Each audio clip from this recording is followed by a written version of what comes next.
Le contenu présenté est strictement à but éducatif et de divertissement. Voici la transcription fidèle des témoignages du procès fédéral de Diddy Combs, rapporté par Inner City Press. Au tribunal où se déroule l'affaire Diddy Combs, l'atmosphère change radicalement quand un témoin inattendu fait son entrée.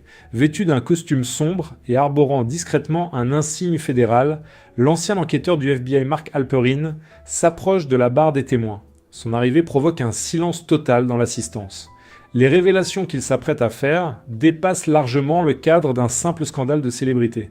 Selon ses déclarations, nous serions face à un véritable système organisé, un réseau de protection s'étendant jusqu'aux plus hautes sphères du pouvoir américain. L'ancien président Barack Obama est directement mentionné, lui qui représentait l'espoir pour tant de citoyens, désormais potentiellement liés aux soirées exclusives et aux mécanismes de protection entourant Diddy. D'après Halperin, l'impunité dont a bénéficié Diddy durant des décennies ne s'explique pas par l'excellence de ses avocats, mais plutôt par son utilité pour des personnalités influentes. Cette affaire révèle des connexions troublantes entre la politique, les institutions religieuses, l'industrie musicale et un réseau souterrain de contrôle établi depuis les années 1990. L'audience, bien que bondée, retient son souffle. L'ambiance devient encore plus tendue quand les portes du fond s'ouvrent pour laisser entrer un homme en costume sombre, une mallette à la main. Aucune annonce officielle n'est faite, aucune présentation formelle. Le magistrat se contente d'un hochement de tête approbateur. Ce signal marque l'entrée d'un témoin d'exception. Nous ne sommes pas face à un témoin ordinaire, mais à quelqu'un ayant évolué dans l'ombre, disposant d'un niveau d'accès inégalé, bien au-delà de ce qu'un journaliste ou détective privé pourrait espérer obtenir. Identifié uniquement sous le nom d'agent spécial, ce fonctionnaire fédéral de haut rang a consacré des décennies de sa carrière aux divisions du crime organisé et de la corruption politique du FBI. Aujourd'hui, pour la première fois, il témoigne sous serment concernant Diddy Combs. L'agent prend place, ouvre sa mallette et dépose un épais dossier noir sur le pupitre. Il évite soigneusement de regarder Diddy, qui demeure impassible à la table de la défense, les poings serrés. Il ne se tourne pas non plus vers le jury. Il déclare simplement « Je surveille M. Combs et ses activités commerciales depuis plus de 20 ans. Cette surveillance n'est pas récente. Ce qui change aujourd'hui, c'est que nous sommes enfin autorisés à en parler. » Le magistrat l'invite à poursuivre. L'agent révèle que le FBI a initié des enquêtes préliminaires sur Diddy Combs dès la fin des années 1990. Les signaux d'alerte étaient permanents, explique-t-il. Nous observions des mouvements financiers inexplicables, des événements privés qui se recoupaient avec des réseaux de trafic identifiés, des connexions internationales menant vers des entreprises façades. Pourtant, chaque fois que nous approchions du but, toutes les portes se fermaient d'un coup. L'agent décrit un cas particulier de 2001, une opération d'infiltration internationale concernant le blanchiment d'argent impliquant un associé de Bad Boy Records en Europe. Les preuves menées directement aux équipes financières de Diddy, révélant des comptes à l'étranger, des facturations frauduleuses et des sociétés écrans au Luxembourg. Mais au moment crucial d'obtenir les mandats de perquisition, l'autorisation fut refusée. C'est là que j'ai compris, confie l'agent. Nous n'étions pas face à une simple protection de stars. Nous faisions face à une interférence au niveau fédéral. Des murmures parcourent l'assistance. Je ne souhaite pas paraître conspirationniste, poursuit l'agent. Mais nous n'avions pas affaire à une police locale intimidée. Les ordres venaient d'en haut. Des personnalités installées à Washington nous intimaient de nous retirer. Des dossiers disparaissaient. Des témoins étaient relocalisés. Des enquêteurs se voyaient réaffectés ailleurs. Au début, nous pensions à des coïncidences. Mais ce n'était pas le cas. L'accusation présente ensuite une chronologie détaillée d'enquêtes entravées, s'étalant de 1999 à 2013. À chaque fois que Diddy était associé à des activités criminelles, soit un témoin clé disparaissait, soit un retard administratif fédéral gelait l'enquête. Un membre du jury affiche une stupéfaction visible. Une femme dans la galerie laisse échapper un cri et se couvre la bouche. Puis vient la révélation choc. En 2003, nous avions des raisons de penser que M. Combs bénéficiait d'une protection d'informateurs officieuse. Le type de protection qui n'apparaît pas dans les registres publics. Ce niveau de protection ne peut être accordé que par les plus hautes autorités. À cette époque, seules 3 personnes dans l'appareil fédéral avaient le pouvoir de l'autoriser. L'assistance se fige, et Diddy semble parfaitement connaître l'identité de ces 3 personnes. L'agent spécial se penche vers le microphone et s'éclaircit la voix. C'est ici que le récit prend une tournure différente, annonce-t-il, car nous ne parlons plus seulement des crimes commis. Nous parlons d'identifier qui a permis la perpétuation de ces crimes. Et cela nous conduit aux relations de M. Diddy Combs avec des figures politiques des plus hauts échelons, notamment Barack Obama. La salle d'audience sombre dans un silence sidéré. Même le magistrat relève lentement la tête, les yeux plissés de concentration. L'agent ouvre le dossier noir et présente une série de photographies au jury. La première est un cliché granuleux de 2005 montrant Didi aux côtés du sénateur Barack Obama lors d'une levée de fonds à Chicago. La suivante date de 2007, prise lors d'un événement privé non officiel à Washington, organisé par un groupe de lobbying puissant entretenant des liens étroits avec le Comité national démocrate. Didi y figure sous un pseudonyme, mais la photographie ne laisse aucun doute sur son identité. Il était présent et n'était pas seul. Ces rencontres n'étaient pas de simples séances photographiques, précise l'agent. C'étaient des réunions, des sessions à huis clos. Nous pensons que M. Combs participait à des opérations de partage de renseignements avec des opérateurs de campagne, échangeant des services contre des informations sur d'autres personnes en échange de protection. La défense soulève une objection avant que l'agent ne termine sa phrase. Mais l'accusation produit calmement les pièces à conviction. Journaux de voyage, métadonnées d'email et bien d'autres. Voici ce que nous savons, déclare l'agent d'une voix plus ferme. En 2009, peu après l'investiture de M. Obama, notre bureau a soumis une demande d'écoute téléphonique, visant M. Didi Combs.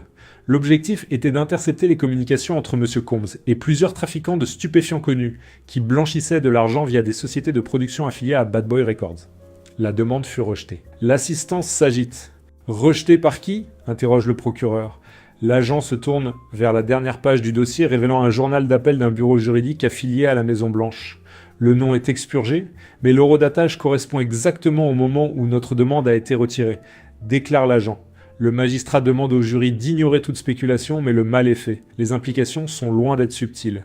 Le timing n'est pas fortuit. Un homme sous surveillance fédérale avait réussi à acquérir suffisamment d'accès à la Maison-Blanche pour faire annuler une écoute téléphonique, purement et simplement. Nous n'accusons pas le président Obama d'avoir personnellement protégé M. Combs, clarifie l'agent. Mais nous affirmons que son administration a créé un canal, une relation, et que cette relation a effectivement accordé une immunité à M. Combs pendant des années. Les journalistes griffonnent frénétiquement. Même la sténographe marque une pause avant de reprendre. Didi n'avait pas eu de coup de chance, c'était calculé, orchestré. Rendu possible par un pouvoir bien plus considérable que quiconque ne l'avait anticipé. Et ce n'était que le début. Le jury se penche maintenant vers l'avant. Les regards sont rivés. L'agent spécial vient d'ouvrir un volet du procès que personne, pas même les journalistes les plus téméraires, n'avait osé prédire. Mais la suite transforme complètement l'atmosphère de la salle d'audience, passant de la curiosité à l'effroi. L'agent brandit une dernière image. Elle n'est ni floue ni secrète. C'est une photographie haute résolution prise lors d'une réception privée à Martha's Vineyard. On y voit 3 hommes. Didi Combs, l'ancien président Barack Obama et le révérend Al Sharpton. Ils ne posent pas pour la presse. Ce n'est pas un événement public. C'est un rassemblement dans une ambiance feutrée sur une propriété privée, un domaine appartenant à un milliardaire de la technologie ayant des liens tant avec l'industrie du divertissement qu'avec des entreprises de défense sous contrat. Cette photo date de 2014, indique l'agent. Ils l'ont qualifié de dîner de charité, mais nous avons obtenu la liste des invités par des voies autorisées par le tribunal. Ce que nous avons découvert, ce sont des noms liés à de multiples enquêtes scellées, d'anciens agents de la CIA, des marchands d'armes sous sanction. Des murmures éclatent à nouveau. Le magistrat frappe de son marteau. Silence. L'agent continue. Monsieur Combs n'était pas là en tant qu'invité. Il servait de conduit, transmettant des informations des rues de New York vers les couloirs de marbre du pouvoir politique. En retour, ses transgressions étaient pardonnées. Un juré fait tomber son stylo. Puis vient le récit qui fait même plisser les yeux du magistrat. En 2012, révèle l'agent, une opération anti-trafic a été menée par le bureau de Miami. Un proche associé de M. Combs a été arrêté en flagrant délit. Une fille. Drogue. Virement à l'étranger. C'était le genre d'affaire qui fait la une. L'agent lève les yeux. Le regard lourd. 48 heures plus tard, le dossier était scellé. Les agents étaient réaffectés. Le suspect était libéré. Et l'affaire disparaissait. Comment ? Demande le procureur. L'agent n'hésite pas. Un appel téléphonique est arrivé d'une extension de Capitol Hill. C'est tout ce que nous savons. Pas de nom, juste un coup de fil, et tout s'évaporait. Il remet ensuite des mémos internes, des emails d'agents perplexes signalant des interférences. Une ligne ressort. Note l'agent. Elle stipulait. Ne demandez pas pourquoi ceci a été enterré. Contentez-vous de ne pas être dans la pièce. Puis vient peut-être la révélation la plus sombre. Il y a eu une période en 2015, confie l'agent. où nous avons surveillé étroitement les déplacements de M. Combes.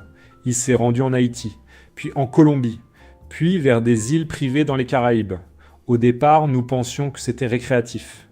Mais les renseignements de partenaires étrangers suggéraient autre chose.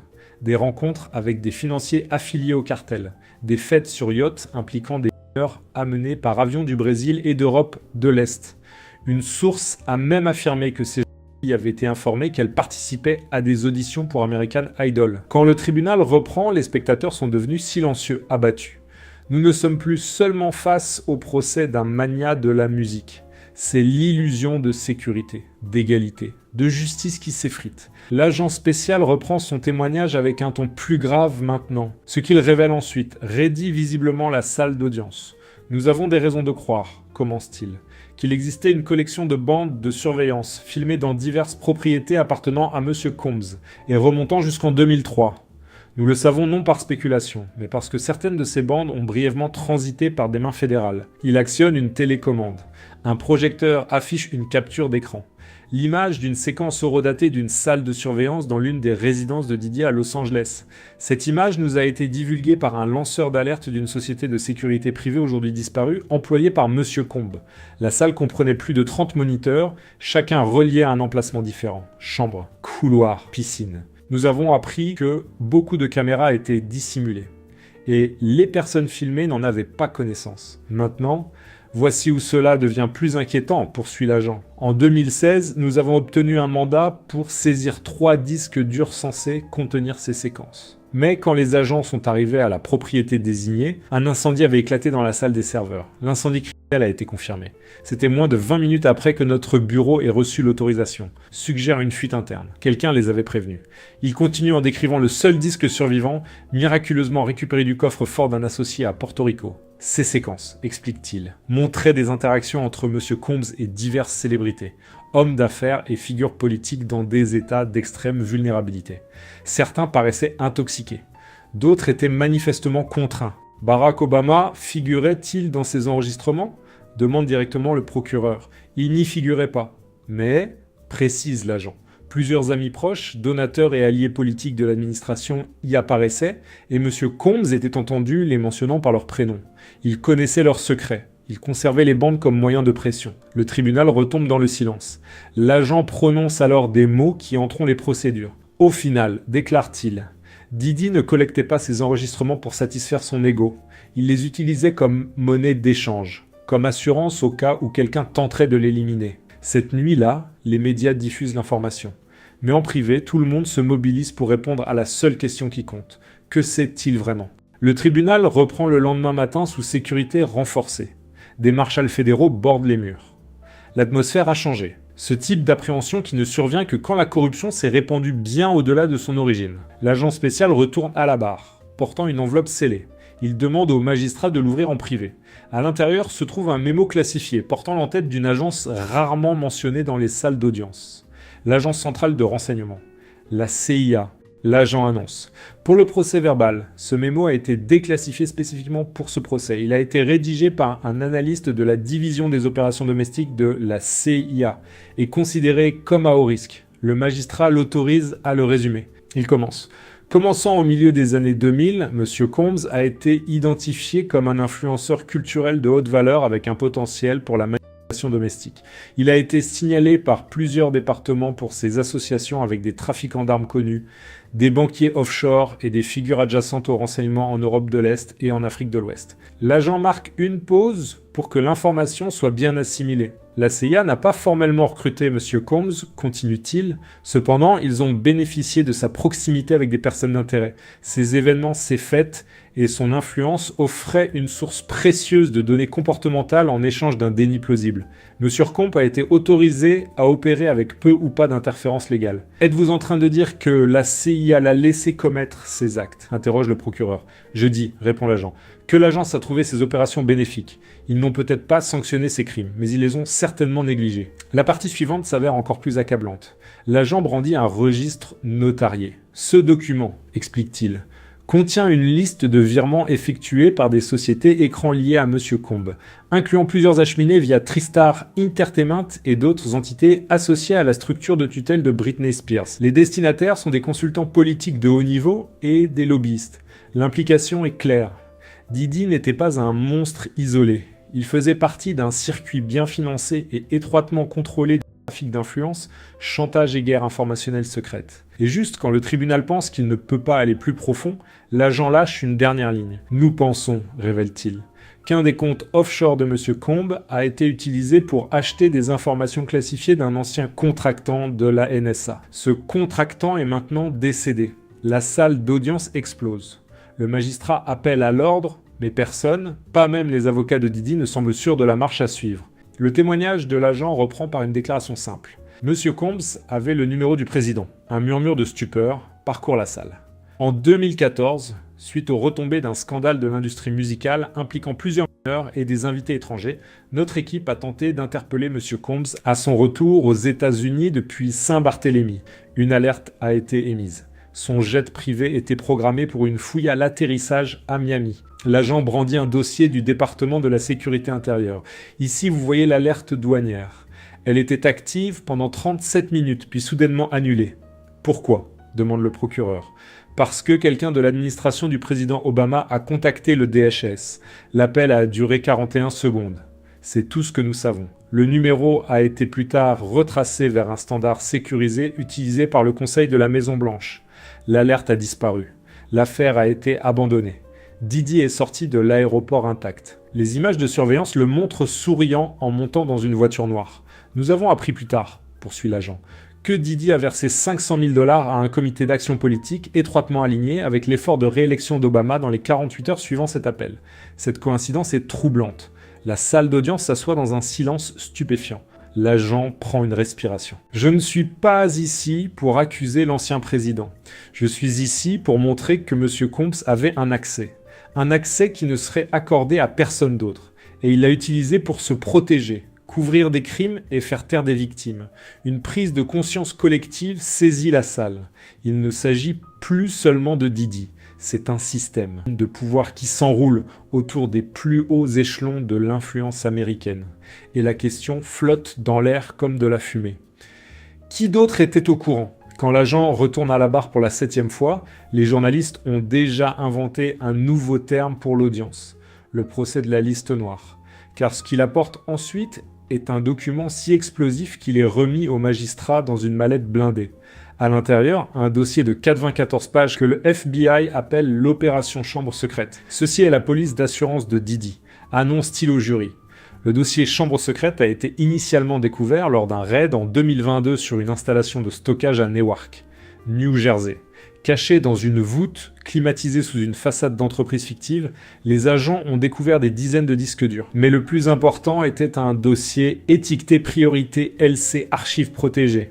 À l'intérieur se trouvaient des notes manuscrites, des manifestes de vol, des photos de surveillance éditées et des conversations transcrites. Beaucoup provenant de microphones cachés prétendument, installés dans des boîtes de nuit que Didi fréquentait entre 2004 et 2019. Parmi les noms trouvés sur la liste, des cadres d'Interscope, Roc Nation, Live Nation et même 2 anciens aides de la Maison-Blanche. Le but de cette archive n'était pas le divertissement, c'était le chantage, explique l'agent. Il continue, chaque fois qu'un nouvel artiste résistait à signer ou qu'une faveur politique était nécessaire, M. Combs laissait entendre que des bandes existaient et les personnes dans ces bandes cédaient habituellement. Alors que le procès entre dans son 8e jour, une atmosphère pesante envahit la salle d'audience. Ce qui suit ne concerne pas des registres financiers ou des journaux téléphoniques. Il s'agit de personnes. L'agent prend la barre à nouveau, cette fois avec un dossier marqué « Dossier de témoins confidentiels refusés ». Il y a au moins 26 personnes qui nous ont fourni des déclarations concernant leurs expériences avec M. Combs, mais qui ont refusé de comparaître à cause de menaces, d'accords de non-divulgation ou de peur de représailles, révèle-t-il. Il commence à lire des extraits. Un témoignage provient d'une ancienne chorégraphe qui travaillait dans le cercle intérieur de Didi de 2005 à 2012. Elle allègue avoir été droguée lors d'une after-party et s'être réveillée désorientée avec des contusions qu'elle ne pouvait expliquer. Quand elle a tenté de le signaler, son agence l'a lâchée dans la semaine. Un autre récit émane d'un mannequin masculin, âgé de 19 ans à l'époque, qui avait été transporté par avion à Miami sous prétexte de travailler pour une séance photo de mode. Selon sa déclaration sous serment, ce dans quoi il était entré ressemblait davantage à une société secrète. Des caméras partout, aucun téléphone autorisé, et un accompagnateur qui lui avait ordonné de ne pas parler à moins qu'on ne s'adresse à lui. Mais le plus dévastateur provient de quelqu'un identifié simplement comme CHB11. Cette personne affirme avoir eu 10 ans quand elle avait été présentée à Didi par quelqu'un de son entourage. La déclaration stipule « Je pensais que c'était du mentorat. Ça ne l'a jamais été. Il m'a dit que si je partais ou si je révélais quoi que ce soit, ma famille le regretterait. La salle d'audience demeure silencieuse tandis que l'agent ferme le dossier. Ce ne sont pas les personnes qui font les gros titres. Ce ne sont pas celles qui ont des plateformes, mais elles existent. Et leur peur a permis que cela continue bien plus longtemps que cela n'aurait dû. Il brandit alors une liste, les noms censurés, mais les dates et lieux correspondant à des événements connus de Didi. Le magistrat demande « Qu'est-ce que cette liste ?» « Des victimes confirmées », répond l'agent. « Les victimes dont les témoignages correspondent à plusieurs points de données de nos enquêtes. » Lorsqu'il quitta la barre des témoins, l'émotion était palpable dans toute l'assemblée, y compris parmi les jurés. Le dernier jour de déposition de l'enquêteur, les mesures de sécurité du tribunal furent renforcées. Non pas en raison d'intimidation, mais parce que les autorités pressentaient l'impact de ce qui allait être révélé. Nous avons réservé l'élément le plus crucial pour cette audience, déclara l'enquêteur en déployant une transcription sous scellé. Voici la retranscription d'une conversation téléphonique interceptée en 2015 entre M. Combs et un interlocuteur anonyme lié à un cabinet d'influence majeur de Washington. Cette transcription a été authentifiée par plusieurs experts et des logiciels d'analyse vocale. Il marqua un temps d'arrêt, puis entama sa lecture. Vous aviez déclaré « Garde ça discret ». La voix présumée de Didi aurait répondu « Mais j'ai rempli ma mission. J'ai fourni le financement. J'ai mobilisé les artistes. Nous avons fait pencher 5 circonscriptions en faveur des démocrates lors des dernières élections. Si je chute, certains parmi vous chuteront également. » L'enquêteur releva la tête. Cette voix appartenait à M. Combs et ses propos ne concernent pas uniquement l'industrie musicale ou les festivités. Il évoque les financements de campagne, la mobilisation électorale et une possible manipulation du processus démocratique par l'influence des personnalités publiques. La salle explosa.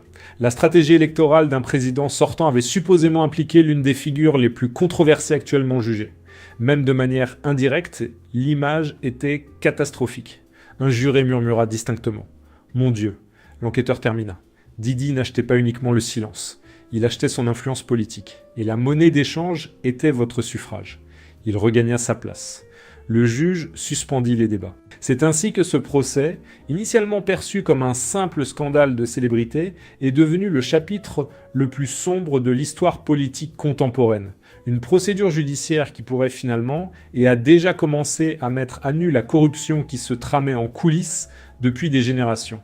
La question qui se pose désormais, combien d'autres identités figurent dans ce registre compromettant? Abonnez-vous pour suivre la suite. Car une chose est sûre, ce procès est loin d'être terminé.